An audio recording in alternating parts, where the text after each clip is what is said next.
गलती लतों में फंसाया है, गंदी है उसने आदतें सिखाई हैं और नौजवान के भविष्य से खिलवाड़ किए। और ये कहता था कि मैं जनता के बीच में आऊंगा, जनता को कोई तकलीफ होगी तो तलवार की धार पर चल के आऊंगा। बेशरम आदमी, तूने जनता को तलवार पर चलाया है, तू तलवार पर क्या चलेगा? तूने क्षेत्र का बर्बाद किया है, पतन किया है क्षेत्र का, और लूट खसोट करी है।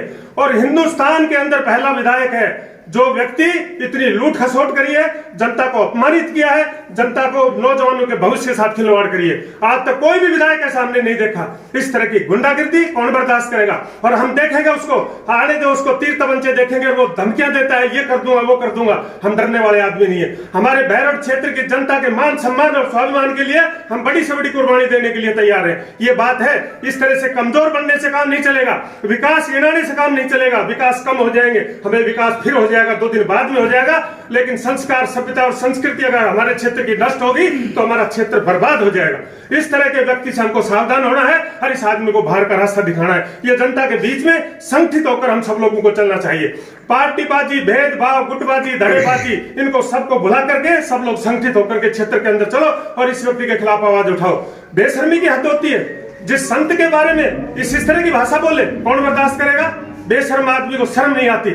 उसको कभी कहता है भाई बालकनाथ, कभी कहता है मतलब उठपटांग भाषा बोलता है। उसको अपनी जुबान पर कंट्रोल नहीं। तू जब से सबसे बड़ा आदमी होगा। यह जनता है, ये सब देख रही है, इसका इलाज करेगा वक्त पर। सारे कर्मचारी भयभीत हैं। किसी की बहन बेटी की इज्जत इसने नहीं बख्शी। जसवंत जी की पुत्र वधू का जन्मदिन था, उस पर महाराज जी गुलदस्ता लेकर चले गए तो उसने कहा, एक महाराज ने दिया अपनी महारानी को गुलदस्ता। अरे बेशरम, तेरे भी बहन बेटियां होंगी, हमारी भी बहन बेटियां हैं। जसवंत जी से हमारे वैचारिक मतभेद हो सकते हैं, हमारी लड़ाई हो सकती है, लेकिन उनकी बहन बेटी हमारी बहन बेटी है। इस तरह का अपमान करता है क्षेत्र के अंदर। और उसके भी बहन बेटी है, विधायक की बहन बेटी हमारी बहन बेटी है, लेकिन विधायक की नजरों में हमारे क्षेत्र की कोई बहन बेटी उसकी बहन बेटी नहीं है। इस तरह के व्यक्ति के खिलाफ हमको मुहिम चलानी पड़ेगी और किसी तरह से डरने की जरूरत नहीं है। हम कह रहे सबसे आगे हम चलेंगे और मजबूती के साथ में ऐसे दुष्ट व्यक्ति का हम विरोध करेंगे और इस क्षेत्र को भगा करके दम लेंगे। ये हम लोगों ने तय किया है। और हमें नहीं चाहिए पद कुर्सी। हम एमएलए बनने के लिए हमारी भूख नहीं है, कुर्सी लेने के लिए हमारी भूख नहीं है। हमारी भूख है तो क्षेत्र में शांति हो, हमारी भूख है तो क्षेत्र की सभ्यता और संस्कृति बरकरार है, हमारी भूख है तो ये हमारे नौजवानों का भविष्य सुरक्षित रहे, हमारी भूख है तो यह है कि हमारे क्षेत्र का सर्व समाज, सब व्यक्ति शांति से अपना जीवन यापन करे और क्षेत्र समृद्धिशाली बने और विकास की ओर अग्रसर हो। यह बात लेकर हमारे लोगों का सपना है। इस तरह के व्यक्ति से हमको सावधान होना पड़ेगा। आप शराब के ठेके खुलवा दिए गली गली के अंदर और झूठ बोलता है कि शराब के वो गलत तरीके से शराब बिक्री उसमें मैं कंट्रोल कर रहा हूं। क्या करता है? ये विकास को लेकर नहीं है, किसने कितना काम किया, कम किया, ज्यादा किया, इस बात को लेकर नहीं है। ये विषय है सबसे बड़ा मुद्दा कि आज हमारे क्षेत्र के अंदर जिस तरह से मर्यादाएं भंग हो रही हैं, जिस तरह से भ्रष्टाचार फैल रहा है और जिस तरह की बेलगाम जुबान होकर के ना व्यक्ति, एक जनप्रतिनिधि इस तरह की भाषा उच्चारित करता है, हमारे क्षेत्र को खराब कर रहा है, उसको लेकर के कॉन्फ्रेंस की गई। कल आपको पता होगा कि हमारे विधायक, भूल चूक में बड़े हुए विधायक बलजीत यादव ने अलवर के अंदर प्रेस कॉन्फ्रेंस में जिस तरह से थूक वगैरह है और जिस तरह से गंदगी फैलाई है और जिस तरह से गलत शब्द बोले हैं, वो बहुत ही शर्मसार करने वाले शब्द हैं। एक संत महात्मा पर और 20 लाख लोगों द्वारा चुने हुए जनप्रतिनिधि के ऊपर जिस तरह की अभद्र टिप्पणियां की हैं, ये बड़े शर्म की बात है और 20 लाख मतदाताओं के मुंह पर तमाचा है। इस तरह की भाषा बोलना एक जनप्रतिनिधि के ऊपर, और वो भी एक जनप्रतिनिधि। मैं कहता हूं बेशर्मी की हद होगी। ऐसा बेशर्म विधायक हमने नहीं देखा जिसने साधु संतों की मान मर्यादा को ताक पर रख दिया, बहन बेटी की इज्जत को खराब कर दिया और मन चाहे जिसके जैसे गुरुजन हो तो उनको अपमानित किया है। किसी को नहीं बख्शा इस आदमी ने। यह आदमी जनप्रतिनिधि कहलाने योग्य नहीं है। इसको आप और विधायक महोदय कहने का इसको राइट नहीं है, इसको सुनने का। मैं कहता हूं इसको तू तबाक से बोले। जो व्यक्ति एक साधु संत के बारे में इस तरह की अभद्र टिप्पणी बोल सकता है, उसको कैसे बर्दाश्त करेंगे? कौन होता है ये चरित्र प्रमाण पत्र जारी करने वाला? महाराज जी का चरित्र प्रमाण पत्र जारी करने का इसको अधिकार क्या है? पहले इसका स्वयं का चरित्र देखो।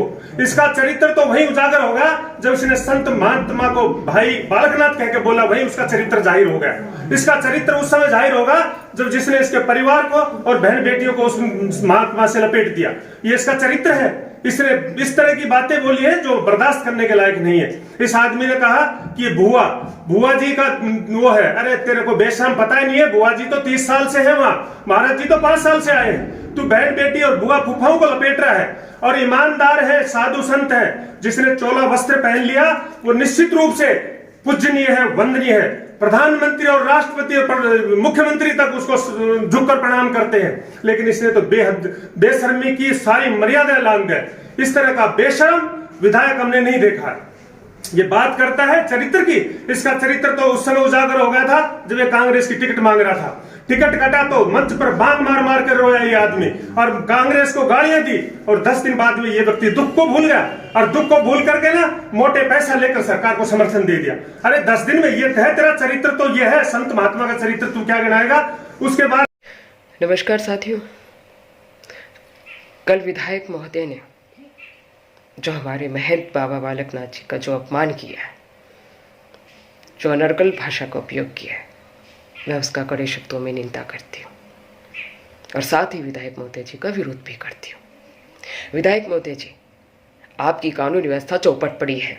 चोरों के हौसले बुलंद हैं, अपराधियों के हौसले बुलंद हैं, हत्यारों के हौसले बुलंद हैं, रंगदारियाँ करवा रहे हैं, सड़कों की हालत बद से बदतर है, नशाखोरी धड़ल्ले से उठ रही है, स्मैक गांजा, लेकिन आपकी प्रशासनिक व्यवस्था फेल है। लेकिन आपको इन सबसे क्या, आप तो इन सभी मुद्दों को छोड़कर, सभी विकास कार्यों को छोड़कर फूल बरसाओ।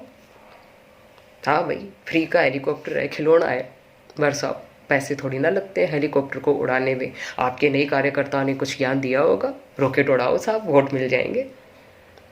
फिर कल आपने कहा कि आप बहरोड को जिला बनाने के लिए बैंड बजाएंगे। मैं तो चाहती हूँ हम डीजे बजाएं, आप जिला तो बनाओ, लेकिन पहले बहरोड जो तहसील है उसको तहसील योग्य बनाने के लिए कुछ तो सुचारू काम करवाओ, कानून व्यवस्था को कुछ तो दुरुस्त करवाओ।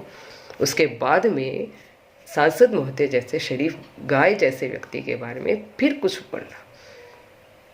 पहले जो काम है वो करने योग्य काम तो करें। बालकनाथ जी के खिलाफ इस तरह की भाषा शोभा नहीं देती आप।